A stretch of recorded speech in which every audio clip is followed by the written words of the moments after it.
Hindi ako mapapahiya sa vlog na to. Papabilin natin si Tito Berhel pag nandyan. Tsaka yung si Tita Rose. Pag ako napahiya, hindi ko to i-upload. Mga tumagkaya, ganon. Pasok mo ha, buli tayo ng aso. Tao pa! Sige, agatin ko din kayo. Tao pa!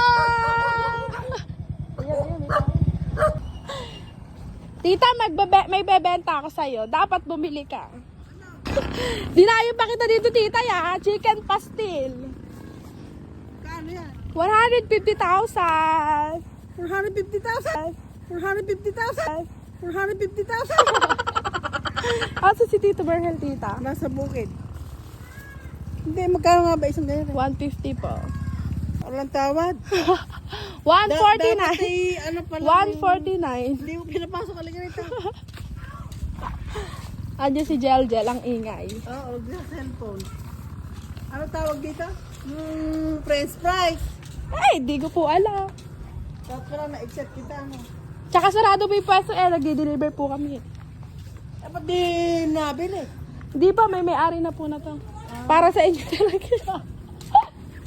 150 rin. Tita, naka-vlog ka. Tatawadan mo ako. Sige. Yan. Hala, tita, baka keep the change pa. Thank you pa. Sabi sa inyo, bibili si tita.